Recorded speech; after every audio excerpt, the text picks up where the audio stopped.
Welcome back, everybody. My name is Tim. This is another Real Ideal Gear review, and today we are looking at the Thrunite Catapult Pro. What a fantastic flashlight. I actually love the color of this flashlight. This is a, I don't know, bronze, kind of a dark, flat, dark earth, whatever it is, FTE flashlight color. I think it's a great looking color. But we're going to look at this flashlight for a lot of different reasons. This flashlight is an amazingly powerful spotlight, thrower, whatever you want to call it. It has some distance to this flashlight. It also has a bigger battery in here than the typical 21700 battery, which you find in a lot of these flashlights. This has the 26650, so it's larger than the 21700 and a little bit smaller than the 26800, which is in a different flashlight that I've reviewed, which I actually like the size of these flashlights. The grip size, I'm going to say this again on this flashlight, the grip size on this flashlight is fantastic. Love it. Okay, for my hands, it's just a great feel in the hands. Sometimes you get some of these smaller flashlights and I feel like I'm like, I don't know, my fingers get in the way of holding the flashlight. So great flashlight. Let's go on the outside, start working our way back to the inside. You have great milling on here, great texturing. I love the texturing. You also have some notches on the head of the flashlight that will kind of keep it from rolling around on the table some. It depends on if it gets a head start or not, but you can see it rolls back and forth there. So it's got a little anti-roll protection there. But remember, this is a bigger battery, so you're going to have an issue. You're not going to have a pocket clip on here, which is also a great device to just keep it from rolling off a tabletop. So be careful with this one on flat surfaces, but it will find its spot and it will stay there. There you go. Oh, nope, nope, nope, nope. Don't do it. Don't do it. Much better. There we go. So milling's great. I love the texturing. I love the size of this. The head of the flashlight, I think, now the reflector on this is huge because this is going to be a spotlight. It's going to have a tight beam. You're going to see that in the beam shots of this flashlight. Single emitter. It does get fairly warm, but now because this flashlight has such a large reflector on here, you don't have to have a lot of power to get a lot of candela, a lot of brightness at distance. And similarly, like the LEP flashlights, where you're using the excited phosphorus, it's basically a laser. It doesn't take many lumens, but at the same time, the candelas are in the millions.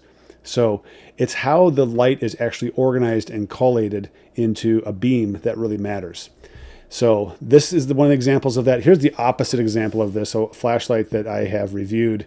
And I just love this flashlight. It's the Wubin D1. But you can see the different size in reflector. There's virtually none with the Wubin D1, which means your spill is 180 degrees.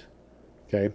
The spill on this one, you don't have hardly any spill because it's all focused into the center and it's thrown at distance. So that's kind of the contrast between those two different styles when it comes to reflector. Also notice very polished, very, very reflective reflector versus some other flashlights that have, let me pull one out here, that have a orange peel reflector in there where it distributes the light closer to you and you get a little more diffused hotspot, which I actually like. I think that's probably the best combination, is to have something like that versus highly polished. So yeah, definite thrower. The switch on this, I'm not a huge fan of the switch, and it's good. It's solid. It works. I just wish it had a little bit more of an indexed feel to it. I can feel it a little bit right there. I got it. But there's also the Type-C charging port over here. You might momentarily confuse the two as you're grabbing the flashlight. Like, where did the switch go? Oh, there it is. Okay, and then you're on it. Okay, so you have moonlight mode. You have a bunch of great modes on here. I'm going to put that in the video as we're going through this, so I don't spend a lot of time talking about that.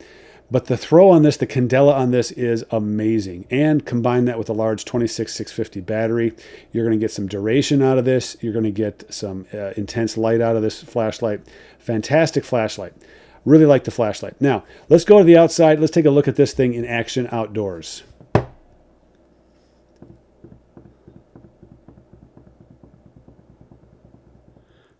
All right, what we're looking at now is the Thrunite. This is the Catapult Pro. And this one has the 26650 battery, and it's not as big of a battery as the Lumentop D3, which has the 26800 battery in it. So a little bit bigger battery in that one. But this one is fantastic. Now, this is a thrower. This one is designed to go distance. The reflector on this is nice and big. So we'll just turn this guy on low. Now that is moonlight. You can barely see the sign. That's 10 yards right there. You can kind of see me illuminating it, splashing it a little bit with some light. I'm not sure what this one is. Now this one has a very defined hotspot. Very defined. Okay, this is oh, I like this. It just throttles up and down. Okay. Lift up on the button and it goes the opposite direction. Blinks when it gets to the top or blinks when it gets to the bottom. Let's go all the way to the bottom. Okay. There's the bottom. So this is low, okay, which is brighter than what I started with, obviously. And yeah, nice. I'm liking this. Set it wherever you want. It's a variable setting. And again, like you can see how there's just not much spill to the sides. Okay, that's probably about medium, like we're going back to low. Let's go past medium. Now we're getting into high. There is high. Fantastic, fantastic throw. This is a definite spotlight. Look at that.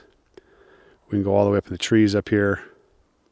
That's well past 50 yards. You're getting about 60, close to 70 yards back there behind that far sign. Those trees right back there are about 60 yards. And double click. Let's see here. No, it does have, in my view, I don't know if you can see it. I don't see it on the camera very well. There is a ring, a hot ring that goes around the outside of that hot spot in the center. A little donut action in there. Not bad. Now, considering the large size of the reflector on this flashlight, I think that's part of it. It's catching a lot of that light on the outside and throwing it in there. And where's the cross is right about 5 feet in front of the flashlight is where the beam crosses over and starts to widen out. So you can kind of see that if I shine across. See that right there? Right above the 10-yard sign right there. You can see where the beam gets narrow. Okay, crosses over. That is the focal point. And that looks to be about 6 feet or so away from the flashlight. So pretty good. I love the throttling up and down on this one. It does get hot. I'm feeling right now this is really warm. But with the throttling, infinite number of settings, really. You set it where you want it. Turn it off. Memory setting. Okay. Hold it and you get ultra low again. I don't know if you can kind of see that. There's the ultra low. Yeah. Excellent flashlight. I like it. This is really dedicated for spot. This is definitely perimeter security. You're going long distance, lakes, have it on a boat. If you're searching for shoreline, that kind of a thing. Definitely search and rescue. This is not a CQ flashlight for sure. No way. No, this is not room clearing inside the house, garage, parking ramps, stairwells, that kind of thing. This is just too focused for that. The beam itself, like I said, it's 6 feet out in front of the flashlight is where it focuses. So you're going to get the smallest hot spot at that point, and it just doesn't work well for CQ stuff, but great for long distance. And I'll put in the video here what the candela and what the lumens are on this, but this is really fantastic for long distance.